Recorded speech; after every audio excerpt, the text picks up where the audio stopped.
Greetings. By virtue of your presence watching this video today, I want you to know that we consider you to be an extended member of our family at Unity in Linwood. We believe that you are an individualized expression of that one creative impetus which stands behind all life. And as such, we celebrate the uniqueness which you are, and we celebrate our unity with you. We are glad you're with us. Our last Friday's summer speaker series will begin with an event on the last Friday of June. It's called One People, an Interfaith Choral Event. I couldn't remember if I had put a colorful word in there or not. It is a free event. However, we do have tickets. We request that you procure one by visiting the spiritual gift shop. It represents a choir of 60 people from area spiritual communities. It also represents various leaders offering prayers and invocations and stories. We'd love to have you be a part of that.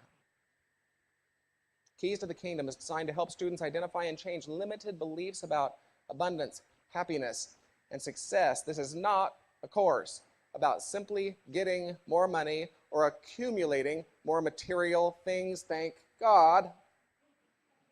It is rather a guide to developing a higher level of spiritual awareness, establishing a spiritual foundation of true abundance, and creating a life in greater harmony with spiritual law. Interested but not sure? I get it. Join me next Tuesday, June 6th at 7 o'clock p.m. for an open Q&A. Meet people who have completed the course. If you choose to enroll, the class will continue on Tuesdays from that point forward. It reads as follows: Dear Reverend Held and Matthew, this is to officially notify you that Unity in Linwood has been selected as one of the 2017 awardees of the Green Star Award for Environmental Excellence by the Unity Earth Care Ministry team. The purpose of the award is to recognize the inspired efforts of faith-based communities to raise their commitment to the protection of Mother Earth in at least 3 areas. Unity in Linwood is one of 5 congregations to receive this year's award.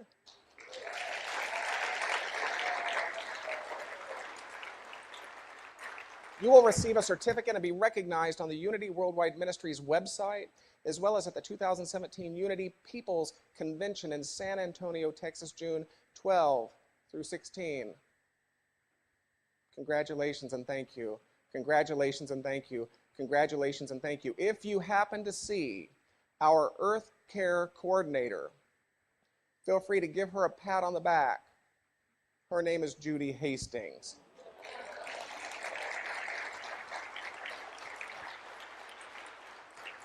Practical spirituality, welcoming community. It is our 4-word mission statement. And yet it represents so many more words, doesn't it? So every week I like to support this with one of the 6 bullet points which we developed in conversation with your Board of Trustees beginning in late 2014. Take a deep breath. See if this is a spiritual idea, if this is a position in consciousness, if this is a value with which you can align. It reads as follows: we actively seek and enthusiastically include truths from all great spiritual traditions. You good with that? Yeah, me too. 1 year after the end of the war in Columbus, Mississippi, Miss Morton, Mrs. Fontaine, Mrs. Hill, and Mrs. Sykes, regular visitors to Friendship Cemetery, were pulling weeds and briars and dropping flowers onto the graves of Confederate soldiers when they found themselves collectively compelled to begin dropping flowers onto the unadorned graves of Union soldiers as well. Well, this custom found a hearty response with the women of Columbus and resulted in a determination to make the decoration of all soldiers' graves an annual occurrence. This story is told as the origin of what some call Decoration Day. But 3 years after the end of the war, General and Mrs. Grant presided over ceremonies at Arlington National Cemetery, during which children from the Soldiers and Sailors Orphan Home joined members of the Grand Army of the Republic in dropping flowers onto the Union and Confederate graves while reciting prayers and singing hymns. And this story is told as the origin of what some would call Decoration Day. Thank you. You know, I'm really quite a fine athlete. Didn't miss a beat. You should see me on the basketball court. Yeah, that's not a joke. I mean, I got hoops. In fact, so widespread was this impulse to honor after a war that had divided states, communities, even families, that such observances occurred spontaneously and simultaneously with no political or military encouragement in locations from Arlington Heights, Virginia, to Boalsburg, Pennsylvania, to Knoxville, Tennessee, to Jackson, Mississippi, to Kingston, Georgia, Charleston, South Carolina, Memphis, Tennessee, to Carbondale, New York, and the list goes on, and the list goes on, and the list goes on. Happy Memorial Day. Happy Memorial Day. Happy Memorial Day. One member wrote, I remember when my father passed, my father was quiet. My mother wore the pants in the family, and anyone else's family if they would let her. So when my father died, I was blown away by the outpouring of people who came to his funeral. There were special write-ups in the paper regarding his life, regarding his achievements. I just remember thinking, did he know how well regarded, thought of, how loved he truly was while walking on the earth? Why is it that we wait until a person dies to truly acknowledge them, end quote? And I think it's a fair question. Why do we wait until a person dies to truly see their courage, their brilliance, their capacity, their wonder, their incredible beauty? And I think it's a fair question for Memorial Day Sunday. And so it is that on this Memorial Day Sunday of 2017, and my hope that we will be encouraged to do just that, to truly see the courage, the brilliance, the capacity, the wonder, the beauty, which surround us in every moment in the form of each other, in the form of God's infinite creativity expressed and expressing on the grand canvas that is the earthly experience. I turn to your stories. For the second year, if you are new, please indulge us. And having read each of the 21 pages submitted, I'm prepared to promise you that you need not look far to find that courage, that brilliance, that capability, that wonder, that beauty. For having read each of the 6,000 words submitted, I'm prepared to promise you that courage is sitting to your right. I'm prepared to promise you that brilliance is sitting to your left, that capacity is sitting before you, that wonder is sitting behind you. I am prepared to promise you, good people, that beauty, incredible beauty, is sitting all around you today.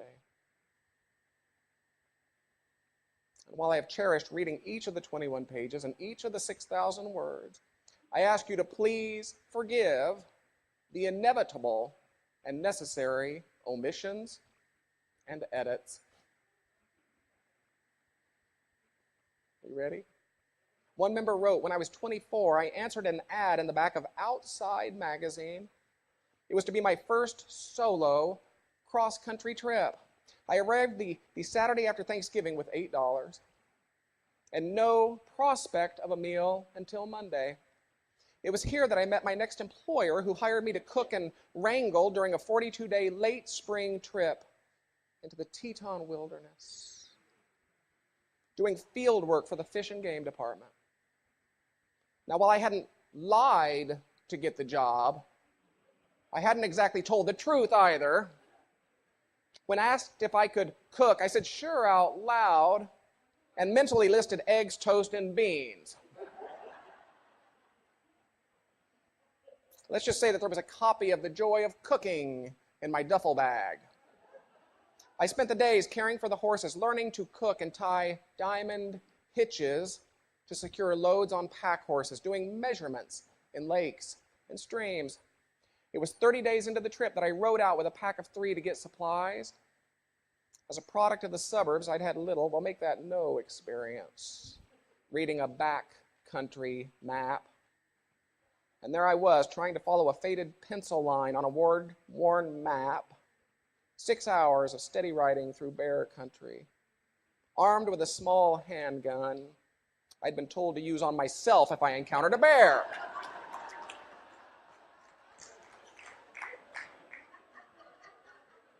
The truth is, I never saw a bear up close, but I did see moose and elk and some of the most beautiful country ever, wildflowers in a living tapestry of blues and purples, delicate yellows and pinks, silent, hidden mountain lakes, rivers crashing down the mountains, swollen with snow melt, a blanket of stars in the pitch black night, and meadows crisscrossed with rivulets. It was an adventure I cherish to this day. And another, we floated 1,000 miles down the Yukon River in Alaska. From Circle Hot Springs to the Yukon Delta, where it meets the Bering Sea. The Yukon is a broad, swift river, up to a mile wide at some points, and carrying the trees and debris in its churned up, coffee-colored water. I want to learn to write like this person. Churned up, coffee-colored water. Even if we wanted to, there was no turning back once we had committed to this journey. And we set off, my husband and I and our 9-year-old daughter, on our 16-foot Zodiac with supplies. Chaina, our husky, curled up on the makeshift plywood deck, and Pudsey, our cat, tucked into a bed underneath.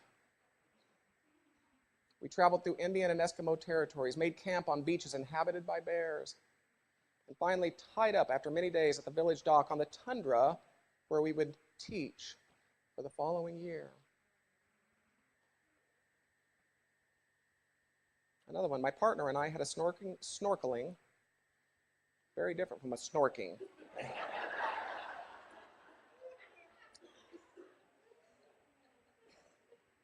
We had a snorkeling and sport fishing business in Costa Rica. I should tell you I love diving and snorkeling, but personally I hate to fish.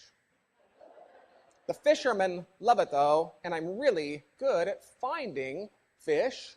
So our skipper, first mate, and I motored up and down the coast to look for fish. During that day I swam through deep waters and shallow, through rock canyons full of colorful reef fish, and deep blue areas of open water where jacks circled and balled and then spread out to open tunnels of fish through which I swam. At one point I came across some reef sharks, more scared of me than I of them. The high point was encountering a submerged sea stack, maybe 30 feet high and 20 feet in diameter. Around this formation flew 2 manta rays, each trailed by a glittering cloud of bright orange, yellow, and blue reef fish. These magnificent sea creatures were perhaps 9 feet, wingtip to wingtip. They sailed around the rock opposite each other, playing an enormous game of tag. I was able to join the circle for a few minutes, but not too close. So here I was in the middle of a very large bay, alone in 30 or 40 feet of water, watching this magnificent aquatic ballet. Then I started to think about being in the middle of a very large bay, alone in 30 or 40 feet of water. So I hailed the boat. When I last looked, before hauling myself into the boat, the dance went on. You need not look far to find that courage. For courage is sitting to your right this very morning, in this very room. I looked up. It reads as follows: I sat alone on the stern of a sturdy old wooden boat in a bay at the base of the misty fjords in Alaska. I looked up at snow-capped mountains, jagged rocky cliffs, intermingled with glorious pines. Fog began to cloak shadowy areas as if long, magical fingers spewed mist from their fingertips. The sun was beginning to go down, and there was a chill in the crisp, clean air. A quiet sense of calm held my heart. The stars were about to show signs of twinkling from the fading deep blue sky into the dark of night. I could smell the salt from the sea and hear the waves lap against the boat. All my senses were overwhelmed with the majestic beauty. In an instant, I felt loved, embraced by both heavens and earth. I knew somewhere deep within me that this was my true heritage, my family. Accepting this to the depths has been a gift which has stayed with me to this day. P.S. I've wondered, what if I had gone into the galley at the first hint of a chill and not looked up? You need not look far for that brilliance, sitting to your left this morning, in this very room. Another, I was working in a small mental health clinic. One day, one of our staff called in crisis to talk with our senior psychologist, but he was out of the office. Larry, our next senior staff member, was in session. I took the call. I can't begin to describe what it was like talking to someone who was very drunk, who had the phone in one hand and a gun in the other, while I was trying to persuade him not to shoot himself. After about 20 minutes, I decided to interrupt Larry. Larry emerged from his office 10 minutes later saying, I think he's really going to do it. Send police. Well, the sheriff's department was located in the building. I went outside and watched as the deputies loaded rifles into the trunks of their cars. I looked at their faces and I thought of what it was that we were asking them to do. To try to save the life of someone who was armed, someone who was drunk, who felt that he had nothing to lose. Fortunately, the deputies were successful on that day. She continues, suicide doesn't end the chances of life getting worse. It eliminates the possibility of life getting better. She closes by saying, I urge all to become aware of the many resources now available to people in crisis. And this from an article originally from Craig, Alaska, where you live to party or to get pregnant. She was the daughter of a fisherman in a working-class family. When she was a teenager working as a cargo loader, she tossed a co-worker a box and was asked, you ever lift weights? A bartender trying to afford diapers for her only child, she tossed her partying ways and her cigarettes to start buying protein. She trained and competed in American powerlifting, breaking world records. She squatted 661 pounds, bench pressed 412 pounds, and deadlifted 501 pounds. In her prime, she had the records in all three. Yeah, who is that? I'm not telling you. What I will tell you is that she might be closer to you than you think. She traveled to France, England, and Amsterdam to compete. She met her husband in 2005 when they competed in the Scottish Highland Games. Lifting weights was her life, but it was taken from her in 2009. While working at SeaTac Airport, she stood to stretch and heard a resounding pop in the middle of her chest. My left side was almost dead, she's quoted. She had severed her spinal cord. She was supposed to be paralyzed from the neck down. Depression took over, but she chose to fight. She was in a wheelchair, but progressively rehabbed herself to stand, and to walk. She took up painting and other artwork, but eventually found her passion in making jewelry. Among the things she creates, she likes to make healing stones, which are medicinal stones believed to have healing powers. She's a practitioner of homeopathic remedies, using her own healing stones and oils to aid her physical therapy. She's quoted, "I didn't want to be labeled by my disability. I didn't want to be broken." People get stuck in their labels. End quote. You need not look far to find that incredible capacity. For capacity is sitting right in front of you. On this very morning, in this very room, she shares a house with her husband and his parents, their 3 dogs in Marysville, where she can be seen walking a mile around her neighborhood every day.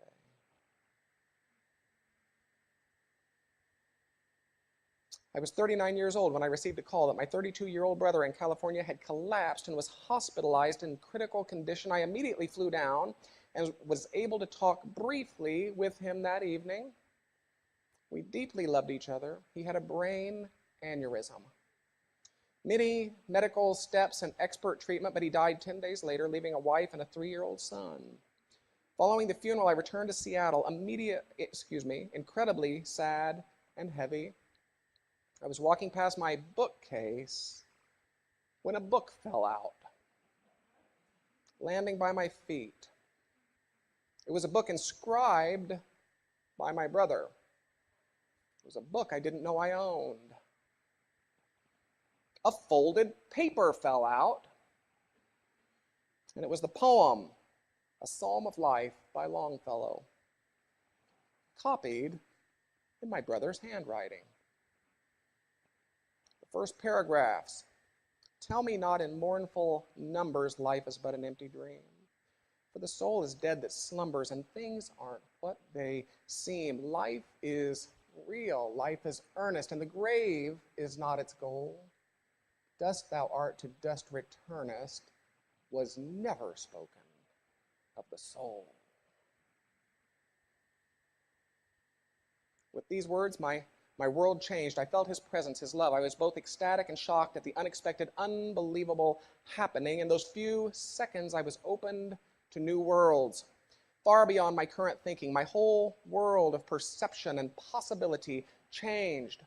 Absorbing all of this took time, but overall, my life took a dramatic shift.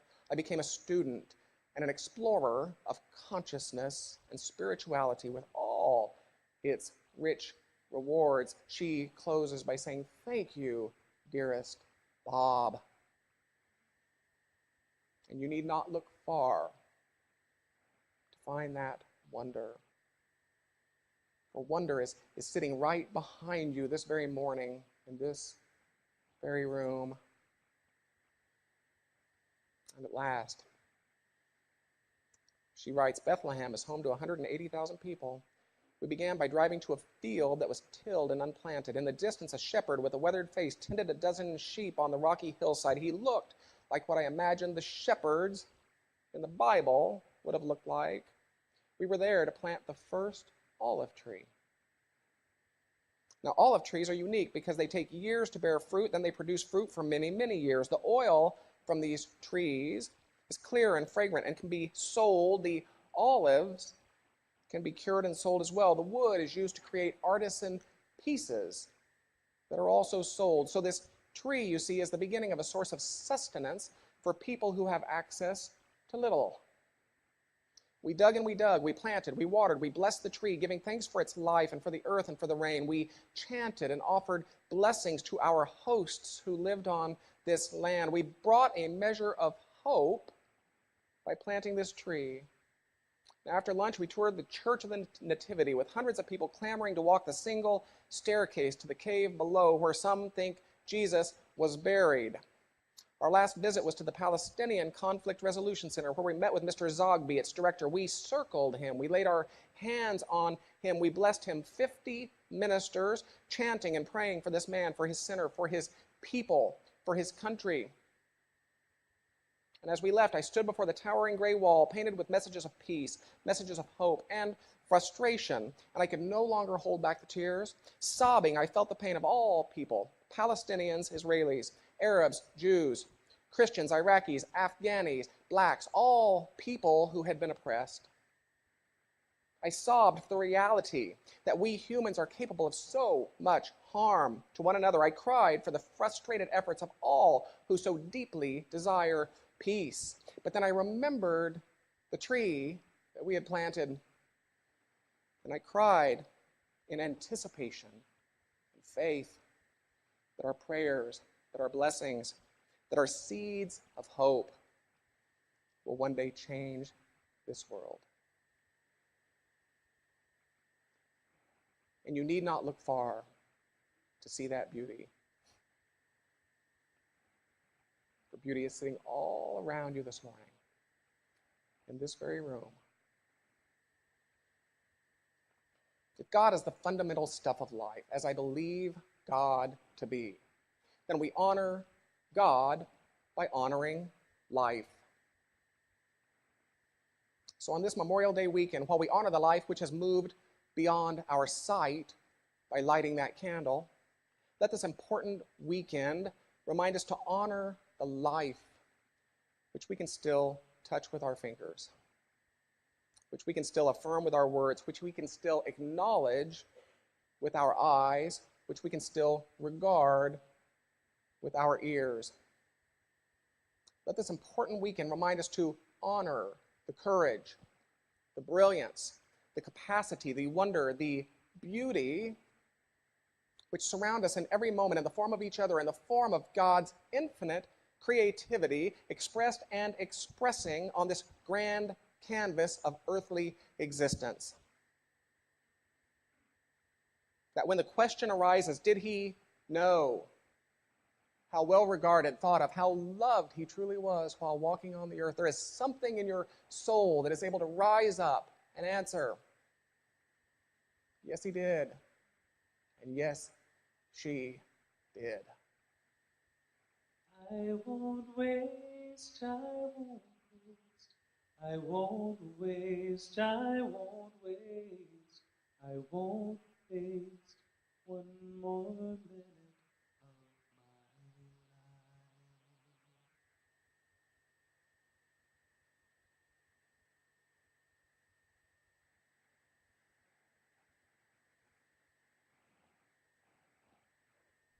Thanks again for joining us. Please visit unityandlinwood.org for a preview of all upcoming classes, services, and events, and for an opportunity to make a gift to our community should you so choose.